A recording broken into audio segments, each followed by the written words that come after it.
Well, hello, I am Dr. Anthony Edwards, and I'm the instructor for the Comprehensive Community College. And today we're going to be talking about community education and community colleges. So, in terms of the rationale for community education, we have to take a step back and think about the history of community colleges. So, they were originally known as junior colleges, and for a number of reasons, these colleges decided to many of them decided to rebrand themselves as community colleges. Junior, I think, has a negative perception in some places and being less than a senior college or a university that offers bachelor's degrees or graduate degrees. Community college really helps to rebrand it and kind of say it is the community's college. And it's not just there to provide classes, but it's there to provide a host of resources to the local community. And that paved the way for offering community education. And there again was an emphasis there on these education programs that had in the past been provided by school districts, but we're seeing more and more community colleges getting into that space. So, what are some of the different categories of community education? You have lifelong learning programs that uh, target people throughout their lifespan, things that they might find interesting. Adult basic education, usually that has to do with English as a second language or the GED for folks that need a equivalency for a high school diploma. There's continuing occupational and workforce education. All right. There's also entrepreneurship training for folks that are trying to start new businesses. Community services could be things like daycare, other resources. Community-based education, so different types of courses that folks find interesting, either for adults or kids, and correctional education for folks that are currently incarcerated. All right, so in terms of enrollment data for this population, folks that are doing community education, it's sometimes difficult to get accurate numbers. Sometimes folks are double counted if they take multiple courses. Um, Also, when it comes to things like adult basic education, because a lot of times there's funding tied to it, we do have better record keeping there, but in some of the other areas, it's a little more difficult.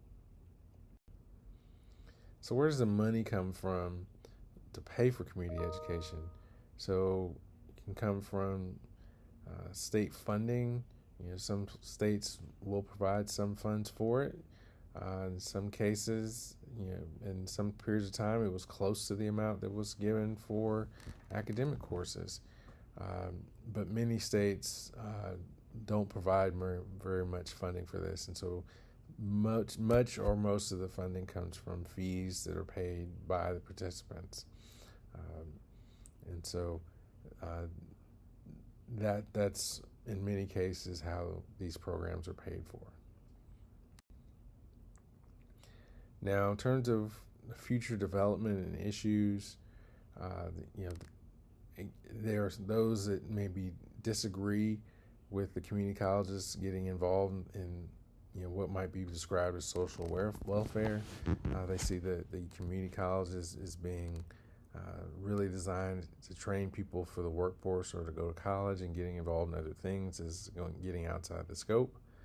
Uh, as I mentioned, in some cases, there were opportunities in some states where funding was similar and paid by credit hour or not credit hour, but full-time student equivalent or other measures.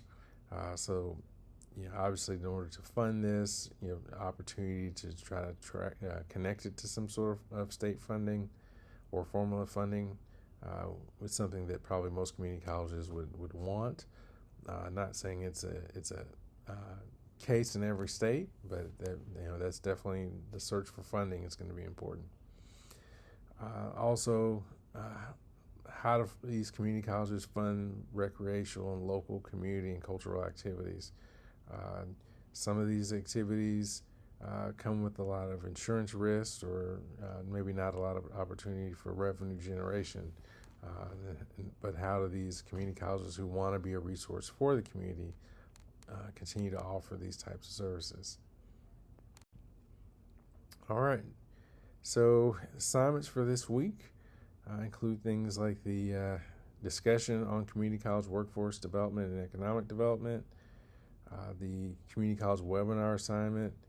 Again, you're going to be looking at a video that's around 30 minutes in length. You can watch 2 videos if you can't find one that's 30 minutes.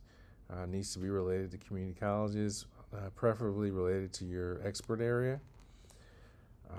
There's a course feedback assignment where you kind of give me some feedback on the course, and a post-course statement of understanding where you talk about what you've learned since the beginning of the course.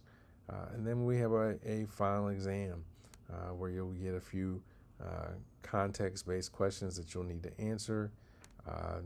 I typically recommend you're using 6 to 8 sources. Could be the textbook, could be other resources from the class or other resources that you find online to answer your question. Be creative in terms of how you respond, and just make sure that you incorporate things that you have learned and you cite and you reference. So hope you found this review helpful, and we'll talk hopefully soon, but it's been a pleasure working with you in the course. And if you like this video, please like it, subscribe to the channel, and share the video with folks you think might find it helpful. Thanks so much, and we'll see you in another video. Bye.